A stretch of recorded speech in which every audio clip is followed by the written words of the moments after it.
question is if x, y, z are different and delta is equal to x, x square 1 plus x cube, y, y square 1 plus y cube, and z, z square 1 plus z cube is equal to 0, then show that 1 plus x, y, z is equal to 0.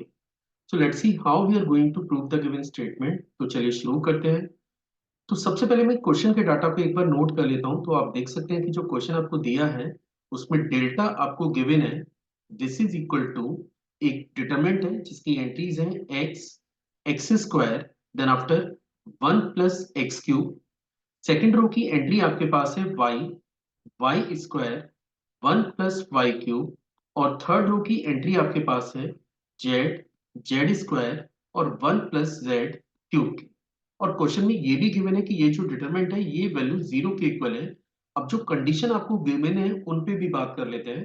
Question में आपको mention किया गया है कि x y Z जो है वो different number है, मतलब कोई भी नंबर इसमें सेम नहीं है। ठीक है, एक तो ये कंडीशन आपको दे रखी है और आपको ये प्रूव करना है कि 1 plus x y z is equal to 0। तो चलिए देखते हैं कि आगे हम लोग इसको कैसे प्रोसीड करेंगे। फर्दर प्रोसीड करने से पहले मैं आपको एक बार रो और कॉलम की मार्किंग कर देता हूं। तो आप देख सकते हैं कि ये आपका पहला रो R1 है, ये आपका R2 है, ये आपका R3 है। दीज आर द थ्री रोज। और कॉलम की बात करें तो ये आपका C1 कॉलम, ये C2 कॉलम और ये आपका C3 कॉलम। ठीक है, अब डिटरमिनेंट की एक प्रॉपर्टी है डिस्ट्रीब्यूटिव प्रॉपर्टी, मतलब आप डिटरमिनेंट के डाटा को डिस्ट्रीब्यूट कर सकते हैं। कैसे, मैं एक बार बता देता हूं। और ये ऑपरेशन मैं अभी आपको 2 into 2 ऑर्डर के डिटरमिनेंट पे अप्लाई करके दिखा रहा हूं, फिर अपन इसे 3 into 3 ऑर्डर के डिटरमिनेंट पे भी अप्लाई करेंगे। मान के चलिए कहीं पे लिखा हुआ है एक्स वाई, ये पहले कॉलम की एंट्री है। और सेकेंड कॉलम की एंट्री में लिखा हुआ है ए प्लस बी और सी प्लस डी। ठीक है, तो अब अगर आप चाहें तो इसको डिस्ट्रीब्यूट कर सकते हैं दो डिटरमिनेंट में, जिसमें पहले कॉलम की एंट्री में आपको कोई चेंजेस नहीं करने, इसको आप एक्स और वाई रखिए। लेकिन सेकंड कॉलम को आप लिख सकते हैं ए और सी। देखिए मैंने क्या किया है, यहाँ पे ए और सी को यूज किया है। प्लस ये प्लस में फिर से एक डिटरमिनेंट आएगा जिसका पहला कॉलम फिर से वही है, that is x and y. हाँ, लेकिन यहां पे आप बी और डी यूज कर सकते हैं। And this is actually the distributive property for the determinant. तो सेम ऑपरेशन मैं इसको 3 into 3 ऑर्डर के डिटरमिनेंट पे अप्लाई करूंगा।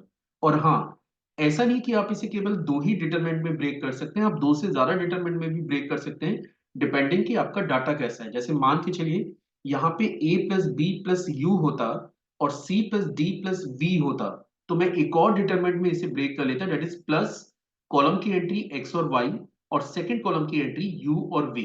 तो मैं एक्सपेक्ट कर रहा हूं कि आपको पॉइंट समझ में आ गया होगा कि कैसे हम लोग इसको डिस्ट्रीब्यूट करते हैं।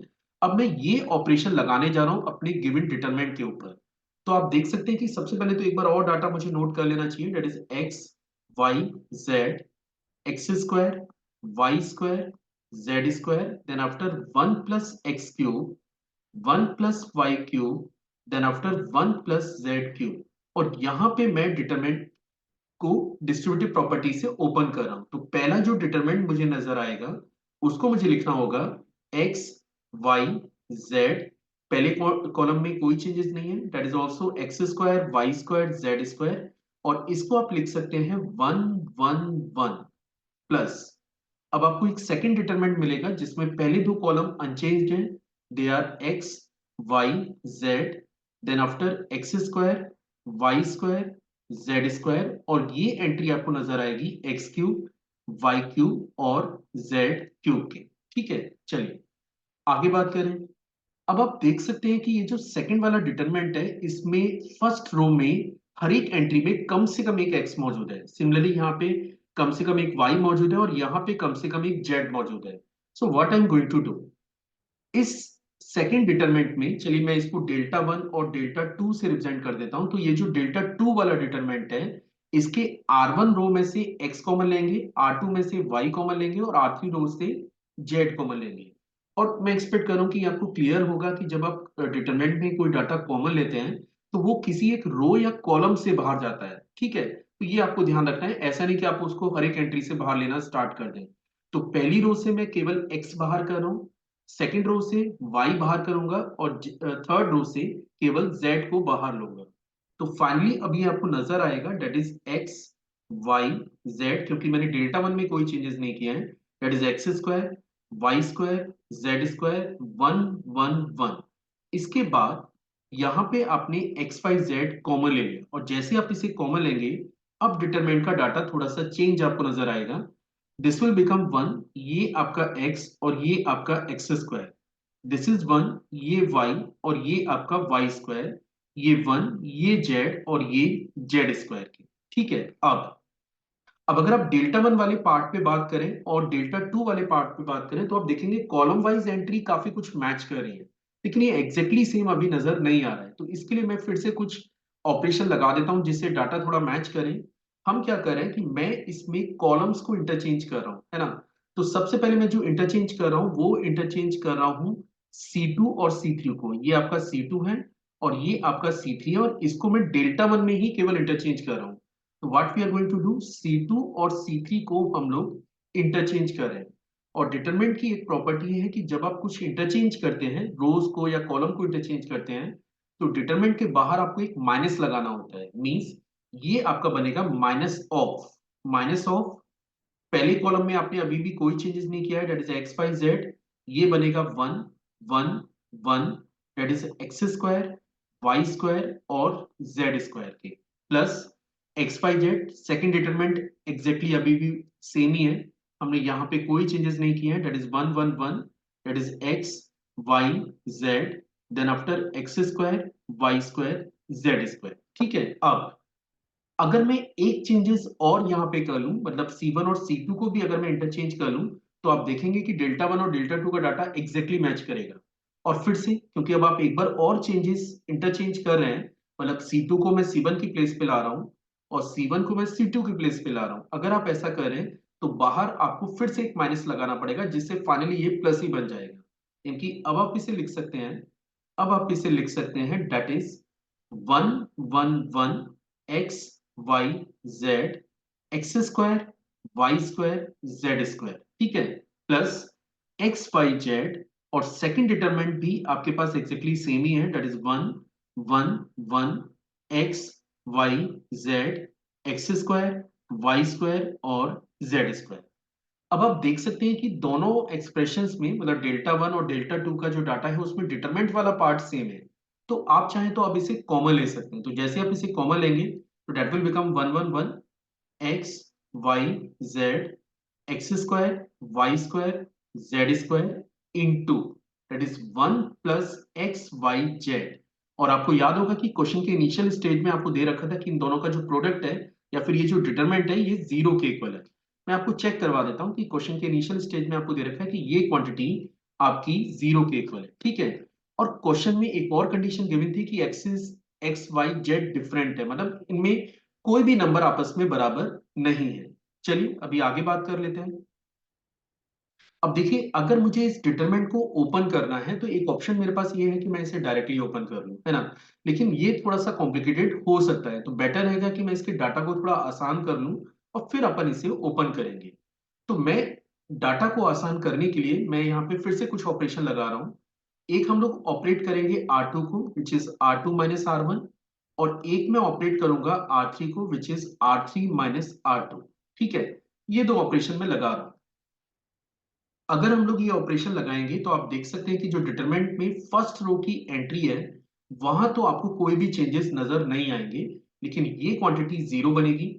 y माइनस एक्स, आप इसे y माइनस एक्स लिख सकते हैं, इसे आप y square minus x square लिख सकते हैं। फिर R3 में से R2 माइनस करना है तो ये फिर से zero, this is z minus y, और ये आपका z square minus y square into 1 plus x y z, and this is equal to zero. ठीक है, अब यहां पे अगर आप चेक करेंगे तो जो C1 कॉलम है उसकी ऑलरेडी दो एंट्री आपकी जीरो है, आप देख सकते हैं कि ये एंट्री भी जीरो है और ये एंट्री भी आपकी जीरो है। तो बस अब कुछ नहीं करना है, इस डिटरमिनेंट को डायरेक्टली आप ओपन कर दीजिए और C1 कॉलम के रेस्पेक्ट में ओपन करिए, क्योंकि अगर आप इसे C1 कॉलम के रेस्पेक्ट में ओपन करेंगे तो आपको सबसे कम एफर्ट्स करना पड़ेगा इसको ओपन करने में। और हाँ, आप चाहें तो एक स्टेप और बढ़ा सकते हैं, आप देख सकते हैं कि यहां से y माइनस एक्स और यहां से z minus y simply common आ रहा है, तो आपका डाटा और आसान हो जाएगा। तो एक काम करते हैं, पहले मैं कॉमन ले लेता हूँ, फिर अगले स्टेप में अपन इसे ओपन कर लेंगे।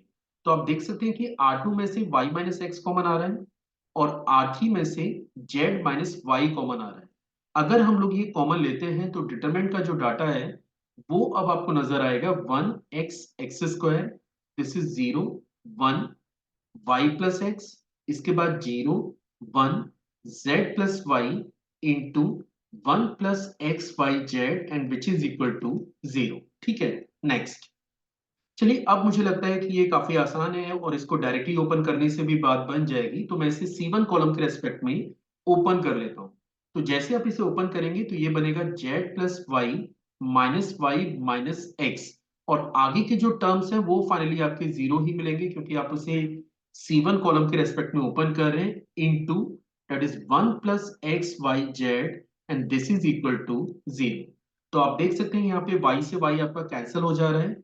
अब फाइनली आप इसे लिख सकते हैं, that is x minus y into y minus z into z minus x into 1 plus x y z and this is equal to 0। अब क्वेश्चन के इनिशियल स्टेज में आपको बोला था कि x y z different number है, मतलब वो इनमें कोई भी नंबर आपस में इक्वल नहीं है। अगर कोई भी नंबर आपस में इक्वल नहीं है तो ये जो x माइनस वाई है it is also not equal to 0, y minus z ये भी आपका जीरो नहीं होगा, z माइनस एक्स ये भी आपका जीरो नहीं होगा, because x is not equal to y and y is not equal to 0। अब अगर ये तीन क्वांटिटी जीरो नहीं है और स्टिल अगर इनका प्रोडक्ट जीरो आ रहा है तो only the condition be left it कि ये डाटा फिर आपका जीरो होना चाहिए। तो अपन ये कमेंट कर सकते हैं that is 1 plus x y z and this is equal to 0।